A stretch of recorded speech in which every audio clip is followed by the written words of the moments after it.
2020 mock draft. What else is there to talk about? With the 2020 NFL real draft in the books, we're going to have some fun here, guys. Again, with me, Andrew Erickson. Find me on Twitter at Andrew Erickson _. And we're going to have some fun looking at this 2021 class with the Underdog Sports Network. So we're going to go check this out. We're going to do a mock draft. It's way too early, but we're going to do it anyway. So let's dive right in. Number one, and so also for the order, keep in mind, guys, that we're going to be using the Vegas odds in reverse order. So whoever's least likely to win the Super Bowl is going to be picking first and vice versa. So in this case, we've got the Jacksonville Jaguars on the clock here at number one, and they are going to go with Trevor Lawrence from Clemson. It's the full-on tank fest with the Jaguars. And they're going to need a new quarterback to take them when they move to London, become the London Jaguars. You know, I can see Trevor Lawrence. You know, I can see the Brits absolutely adoring this guy overseas. So Trevor Lawrence is the guy there. Gardner Minshew is going to let them tank to get Trevor in 2021. Number two pick, we have the Washington Redskins on the clock. I don't think they're going to go quarterback here, though. I think they're going to try to upgrade at the receiver position with Jamar Chase from LSU, wide receiver. Dwayne Haskins has a good year as the franchise quarterback, but the rest of the team around him kind of struggles. They don't really have that many playmakers outside of Terry McLaurin as of right now. They missed on Amari Cooper in 2020, who they really were targeting heavily in free agency, couldn't get him. So instead, they go to the draft. They pick the best wide receiver prospect. That would have been the best receiver prospect coming out this year with Jamar Chase from LSU. The winner of the Biletnikoff record ranked second overall last year in total receiving points above expectation per route run. So the dude is the absolute real deal. You're going to want him on your team, and the Redskins get a stud receiver with the second pick overall in the draft. At number three, Penei Sewell, Oregon. He is basically the highest graded offensive tackle in the history of PFF. So those are good accolades to be associated with. So that is someone that the Bengals are going to absolutely love and adore to have to protect their franchise quarterback in Trevor Lawrence. Joe Burrow. At number four, we're going to go back to the quarterback position here with Justin Fields from Ohio State. We just don't see kind of the Panthers getting it with Teddy Bridgewater. Maybe Teddy Bridgewater's okay in this 1 year, but maybe that Matt Rule's like, hey, Bridgewater was just okay. I mean, that defense is terrible. They literally drafted all defensive players in the 2020 draft. So they take their first offensive player with Justin Fields, quarterback of the future. Teddy Bridgewater only has a 2-year contract, so they are not really necessarily obligated to keep him long-term if he doesn't show up in 2020. Number five, the Jets are on the clock here, and they're going to draft a pass rusher. It seems like the Jets just haven't had a pass rush in basically forever, and they're going to draft the best guy from Miami. Miami actually has 2 really good pass rushers, and we'll get to another one later on, but they address it here. He's 6'7". He had 15.5 sacks his redshirt freshman year, which is second to only Chase Young, who obviously went second overall. So that's a really good accolade to have for him. So Gregory Rousseau, I think is how you pronounce it, from VU, Miami. He's going to go at number 5. At number 6, the Giants are on the clock. The Giants are just picking the top 6, seems like every single year. They're going to get their hog molly at the defensive tackle position. Marvin Wilson from Florida State. Dave Gettleman's got to get his hog mollies. If Dave Gettleman's even there anymore, who knows? But they already have a first-round pick. He has a first-round pick grade if he came out this year, but he didn't. He decided to go back to school, go back to Florida State. So he's going to be a first-round pick probably regardless next year. But right now, he's the best player on FSU, so I think that he's going to be a top 10 pick. So there we go, Marvin Wilson. At number 7, we've got the Detroit Lions. They're taking Trey Lance. Now, a lot of you guys probably haven't heard of Trey Lance, and honestly, I didn't hear about him real till I started doing this 2020 mock draft kind of research. North Dakota State, Stafford.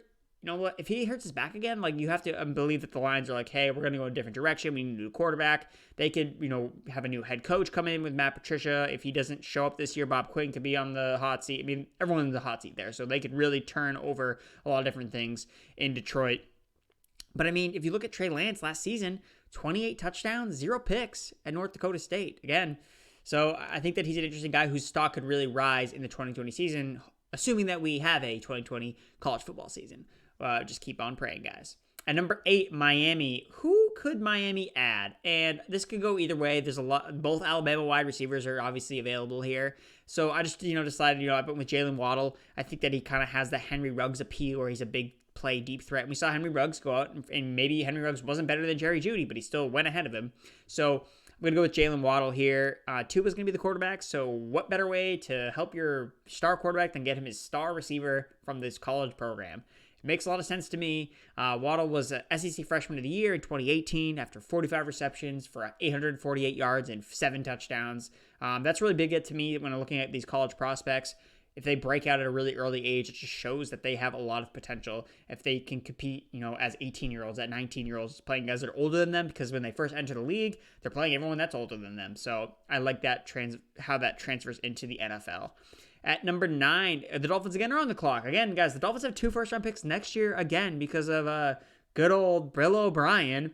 So they're going to go with an offensive tackle here, Walker Little from Stanford. He would have been a first-round pick this year, but he got hurt with a knee injury. So I think that he built his stock back up going another year at Stanford. I think that he's a top 10 pick, and I think that the Dolphins just need to make sure that they build a great offensive line so that Tua does not resurface any type of injuries that he has had previously. At number 10, you have the Denver Broncos, and they basically went all in on offense in the 2020 draft, so they're going to go with some defense here and be like, hey, we need to figure out how to stop Patrick Mahomes in some way, shape, or form. So they go with Shaun Wade, Ohio State cornerback. Again, with guys from Ohio State, what we're seeing is they basically come in, they're like, yeah, we're a press man. You have the Marshawn Lattimores, you have the Jeff Okudas. These guys just come in and are just absolute stud at corner. And that's what we're going to see with Shaun Wade. So that's what they need to do, figure out a way to stop Patrick Mahomes. They're at the number 10 pick. At number 11, we're going to go with the Falcons. They're going to go cornerback as well with Patrick Surtain II. He's certainly going to be a great pick. You like that? He's going to create a dynamic duo with A.J. Terrell, who they took in 2020 in the first round. Patrick Surtain could certainly be the first quarterback. Oh, man, he's going to have a lot of fun with drafts with him. He could certainly be the first quarterback drafted overall. Being obviously from Alabama, he's going to be in a lot of big games. He was going to get a lot of coverage. But I do think that he's a potential player here that is going to be highly drafted cornerback in the 2021 class. At number 12, we're going to go with Creed Humphrey, Oklahoma, interior offensive lineman. And maybe this is a little high for an interior guy, but he's a guy that really fits what Cliff Kingsbury likes to do.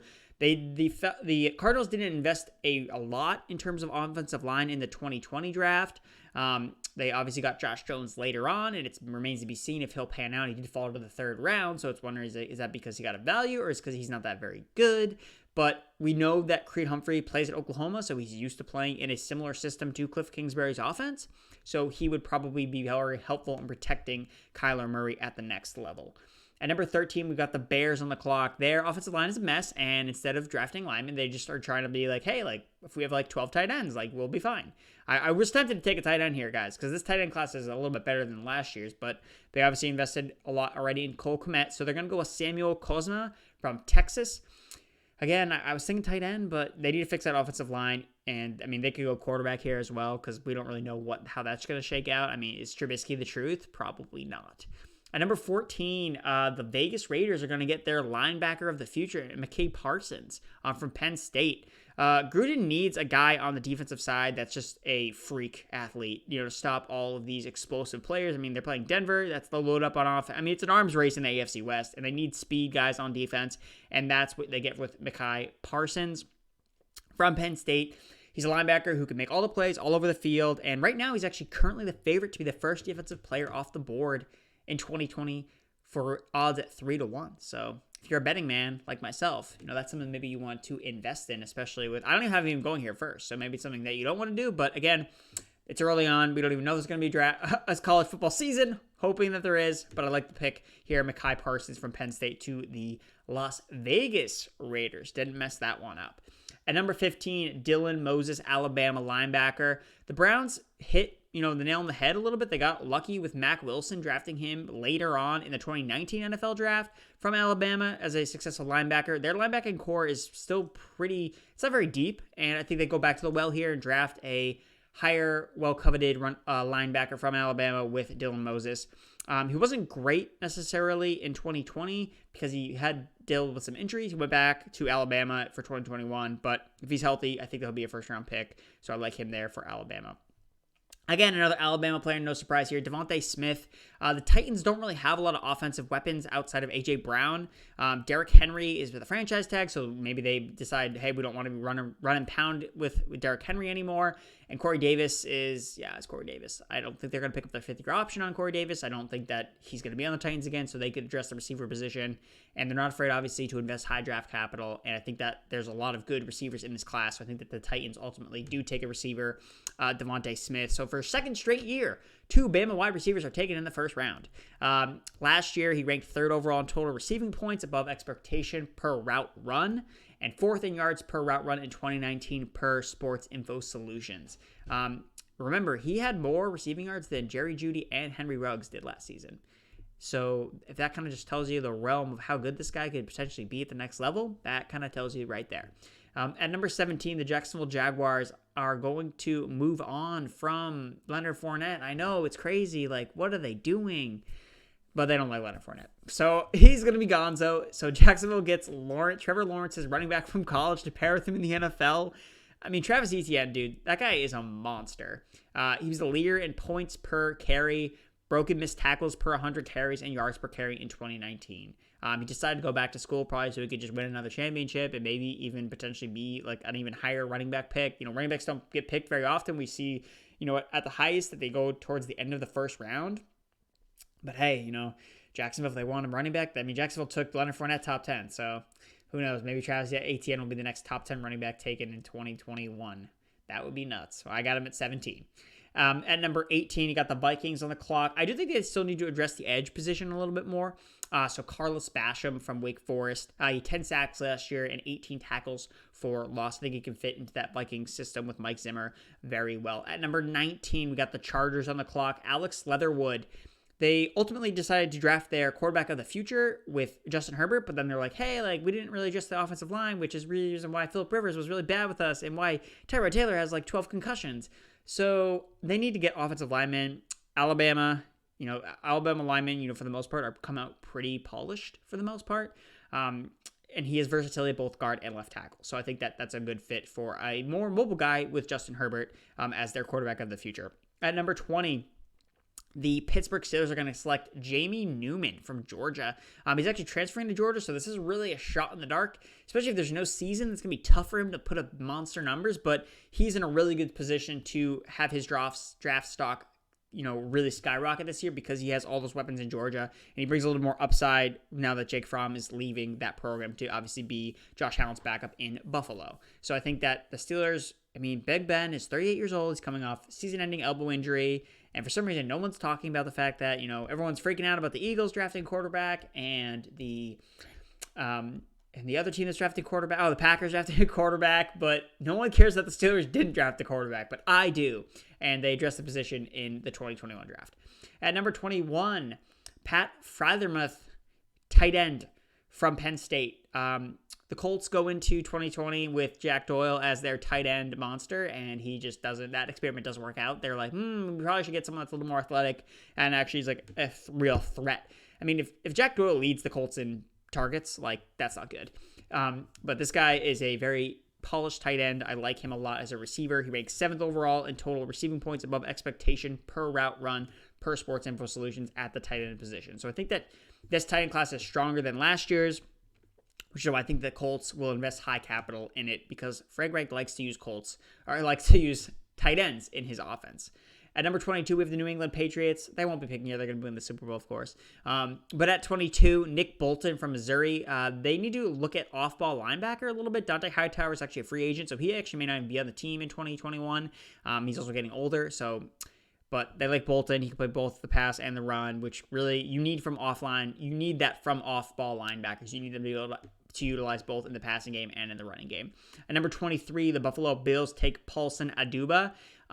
So they signed Josh Norman this season, and they're going to find out that that's probably not going to work. They're like, hey, we really need to pair somebody with Tre'Davious White on the outside. So they go with Paulson Adeba, who was a first-round pick entering this draft, but he decided to go back to Stanford, finish that education, guys, get your degree. But right now, he's likely to be a preseason favorite for the Jim Thorpe Award for the best defensive back in college football. So he's a guy that at 23, we could be talking about, like, Andrew, like, you were crazy. Like, why did you think he was going to fall to 23? Like, he could end up being in the Jeffrey Okudah status, above some of those other cornerbacks I already talked about. At number 24, we've got Justin Ross.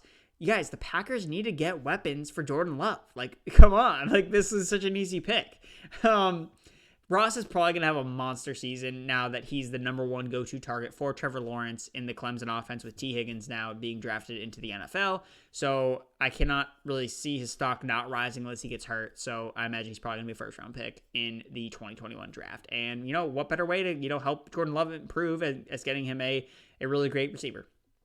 At number 25, the Eagles are going to look and realize, hey, we never really replaced Malcolm Jenkins. Like, we probably should do that. So they get a dog, Hamson Nasardine, Florida State safety. They're going to look at Jalen Mills and be like, hey, this didn't really work out that well. He's not that great of a player, in my own opinion, Jalen Mills. So I think that Hassam is a really good guy that they could use. He got banged up a little bit last year, but if he can stay healthy in 2020, I think that he's going to be a potential late round, first round pick. At number 26, the Seattle Seahawks. They always take random guys. It's so hard to project with them. But I'm going to have them taking Elijah Molden, a cornerback from Washington. Local kid. He's from Washington. It's pretty close to Seattle. They need to upgrade the cornerback position. They've got some older guys there. But I think that Molden is a guy that's going to be rising up boards as we get closer to, obviously, when we get into the next draft, which is obviously still, light years away, it seems like. But Molden ranked 5th overall in 2019 in coverage points per snap.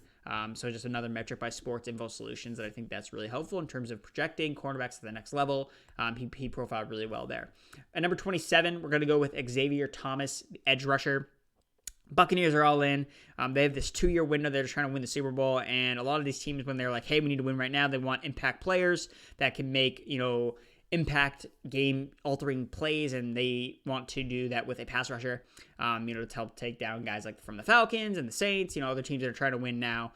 So Xavier Thomas from Clemson, big play guy, and he plays in a big-time college defense. He's going to be in big games, so that's the pick here, as Xavier Thomas at 27 for the Tampa Bay Buccaneers. At number 28, the Dallas Cowboys. They don't really have any safeties left because they were like, hey, we're going to take CeeDee Lamb because we want receivers and we want Dak Prescott to throw for 5,000 yards, which might happen because that defense is not looking great, especially on the back end, because they never really replaced Byron Jones. So that's a little scary, but we love it for fantasy football. I mean, go Cowboys. But they're going to take Javon Holland from Oregon. Again, like I said, they skipped out on defense in 2020, so they need a defensive playmaker at the safety position. Javon Holland is a baller from Oregon. At number 29, the New Orleans Saints. Again, similar to the situation with Green Bay, Jordan Love getting more weapons. They got to get some weapons for Taysom Hill or Jameis Winston. Whoever the quarterback is not going to be Drew Brees, so they need to get some more receivers. Rondale Moore, Purdue. Emmanuel Sanders is going to be aging. And this guy's really fast. Honestly, he broke out as a freshman at Purdue. 114 receptions for 1,258 receiving yards, 11 yards per reception, and 12 touchdown receptions. He got hurt last year in 2019, but I think that there's a really strong chance that he could emerge as a real threat this year in a healthy season, bearing that we have a college football season. At number 30, we have Wyatt Davis, offensive lineman from Ohio State.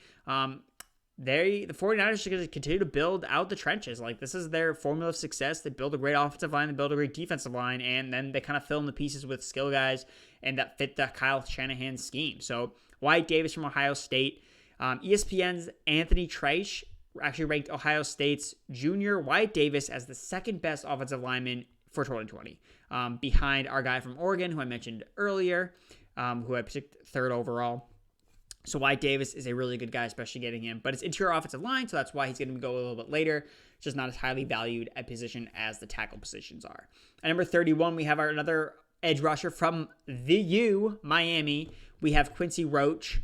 And according to Pro Football Focus, Roach's 93.3 pass rush grade ranked behind only Chase Young among edge defenders last season, while his 18.4% pressure rate tied for 8th. So Miami has 2 really good pass rushers on the outside, so I think that these guys are going to be highly coveted, and it'll be a matter of, maybe and they could technically, they could kind of cannibalize each other's draft stock. If they're both good, it's was he only good because the other guy was better? Situations like that. So I think ultimately it's hey, if you just put him on a good team, he'll probably produce, as long as he's not the only guy there. Imagine him on the 49ers, something like that. That could be a steal for teams like that. And then at number 32, of course, the Kansas City Chiefs are favored to win the Super Bowl. Shocker.